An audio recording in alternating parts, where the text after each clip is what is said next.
Comment est-ce que je peux créer une offre quand on la voit, on se dise: «Ouais, c'est bon, je veux en faire partie».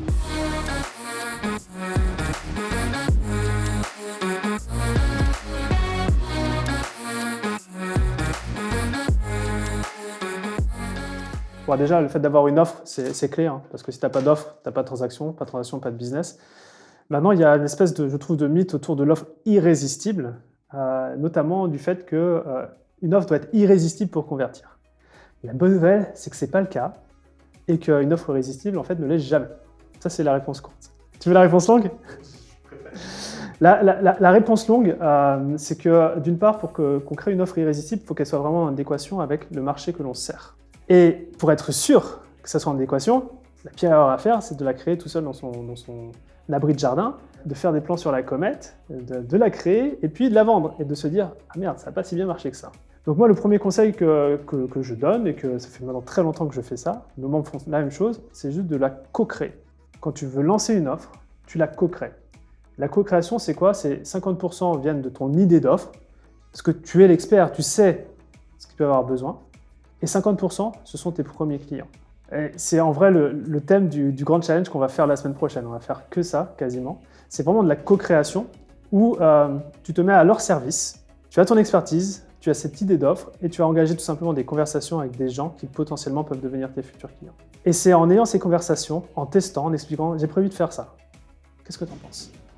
Et la personne va te dire « ouais, moi je préférerais faire les réglages. » Ok, c'est bon, tu vois, ça va arriver.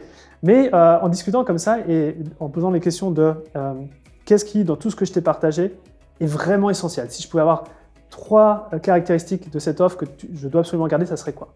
Elle va te dire. Quel est le truc où finalement c'est pas très utile pour toi? Elle va te dire. C'est quoi l'avantage de ça? Déjà, c'est que quand tu vas lancer ton offre, eh bien, tu pourras vraiment mettre en avant ce retour client, futur client. Alors, je sais qu'on parle beaucoup des sondages, faire des sondages. Moi, je préfère avoir une vingtaine de personnes bien qualifiées avec qui j'ai des bonnes conversations que d'avoir 200 personnes qui vont m'envoyer un sondage moins qualifié. Parce qu'on capte des choses dans la conversation, l'intonation, l'hésitation, l'enthousiasme, qu'on n'aurait pas du tout si on avait juste un sondage. Donc, c'est ces conversations que tu crées. Et quand à ces conversations-là, il y a quelque chose de magique qui se passe, c'est que mine de rien, comme tu mets ces personnes-là en co-création, elles s'approprient déjà l'offre. Et ça va devenir tes clients pionniers, tes clients ambassadeurs. Donc pour créer une offre, pour moi, c'est vraiment l'échange. Et moi, j'ai fait ça depuis maintenant pas mal de temps. Par exemple, en 2016, ce que je faisais, c'était des dîners. Bon, vous avez l'habitude, mais je faisais juste des dîners où je partageais un petit peu le projet de ce qu'on allait faire. À l'époque, je faisais des immersions. Voici l'immersion, voici le projet. Qu'est-ce que tu en penses, machin, truc. Autour d'un dîner, tout simplement. Ça peut être au téléphone, ça peut être sur Zoom. Donc la co-création, c'est assez important pour une offre irrésistible. Et puis après, je pense qu'une erreur qui va boucler un petit peu sur ce qu'on a discuté tout à l'heure, c'est que je vois trop de personnes, quand ils veulent créer une offre irrésistible, ils disent dans leur offre « il y a ça, il y a ça, il y a ça, il y a ça, il y a de la masterclass, il y a des webinaires, il y a tant de modules, il y a 150 heures de trucs, de machin ». Et on fait ça pensant qu'on va gonfler l'irrésistibilité de l'offre, parce qu'il y a plein de choses dedans, mais en fait, c'est l'inverse qui se passe. Ton client, si tu pouvais lui donner sa solution d'un claquement de doigts, il te l'achète. Mais le fait de devoir se farcir tous ces trucs-là, pour lesquels pourtant toi, tu as mis du cœur en te disant « je t'ai fait des modules, je t'ai tourné 15 heures, mais c'est 15 heures de trop. Si c'était 15 secondes, inconsciemment, il préférait acheter ça. » Et on en arrive finalement à ce qu'on discutait tout à l'heure, Florian, c'est que d'un point de vue marketing, des fois, il faut mieux pas tout mentionner de ce qu'il y a dans l'offre. Il y a un concept d'un marketeur américain qui s'appelle Dean Jackson, qui parle de « more cheese, less whiskers ». Ça veut dire plus de fromage, moins de chat, moins de matou. Et en fait, il faut imaginer ces futurs clients, ces prospects comme des petites souris. Vous leur mettez un bon gruyère devant, dans la pièce là, elle va foncer dessus. Elle n'a pas de raison, de question à se poser, c'est une offre irrésistible.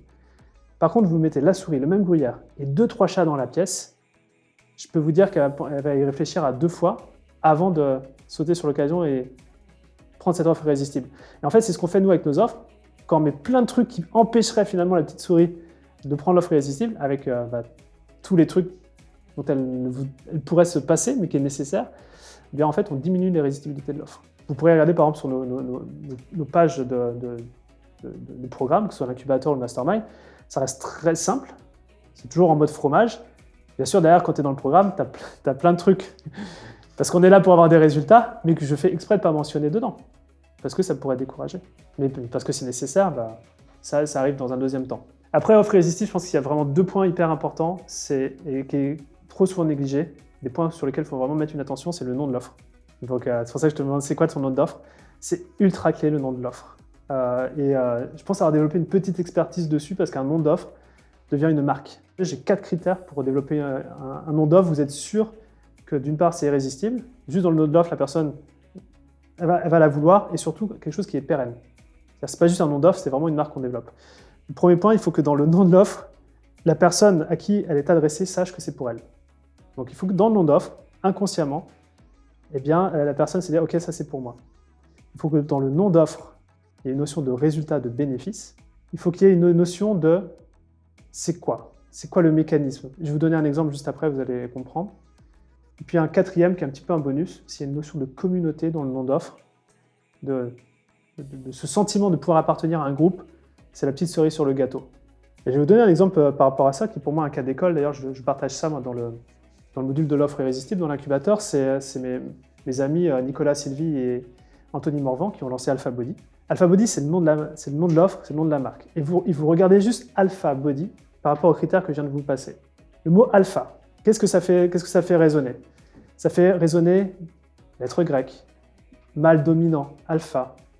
On est vraiment déjà, quand on a juste ce nom-là, on se dit pour des mecs qui sont là pour perdre du poids et devenir bien taillés, déjà le mot alpha, il résonne. Même quand je pense, moi, aux gars dans les statuts grecs, c'est pas genre le mec bodybuildé, la Schwarzenegger, non, c'est le mec qui est lean, qui est propre, voilà, juste le mot alpha.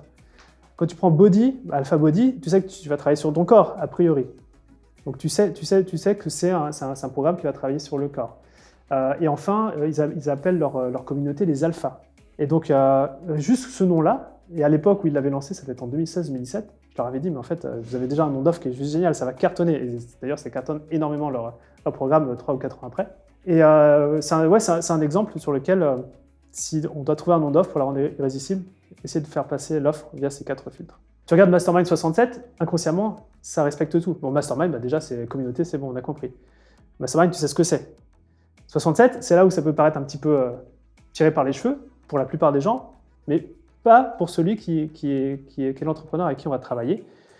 Passer de 6 chiffres à 7 chiffres, c'est quelque chose qui dans notre industrie est classique. Il y a cette notion de progression, donc de résultat, de bénéfice. Et puis aussi, bon après, ça c'est plus inconscient, mais quand on travaille avec nous, c'est la structure, beaucoup de structure. Et le fait qu'il y ait des chiffres, c'est pas anodin.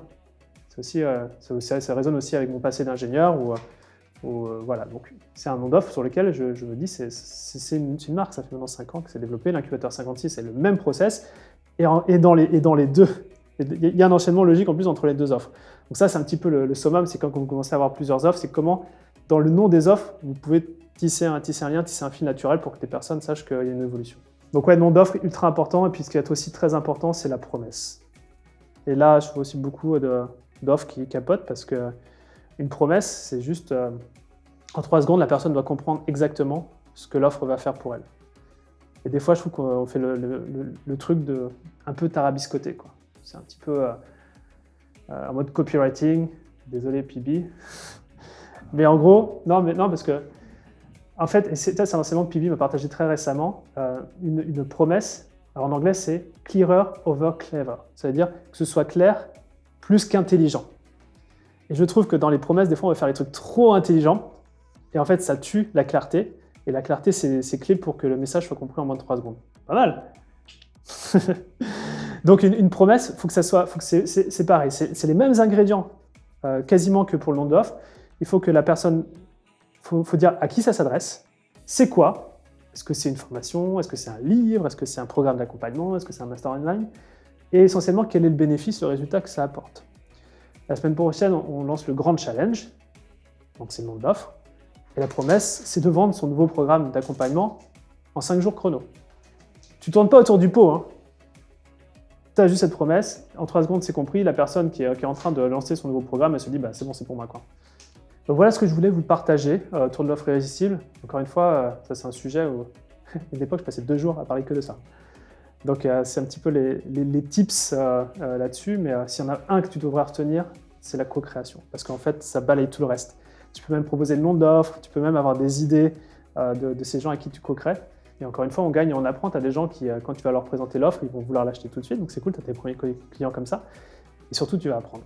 Et c'est ça qu'on veut pour créer une offre irrésistible, c'est d'apprendre. Aujourd'hui, je sais que notre offre, par exemple, sur le Mastermind 67, elle évolue tous les 3 mois encore. Elle s'améliore, elle devient de plus en plus irrésistible parce que je prends toujours, tous les 3 mois, le feedback des membres. Et si c'est du feedback constructif, je vois comment on peut améliorer l'offre. Et l'incubateur, c'est tout pareil.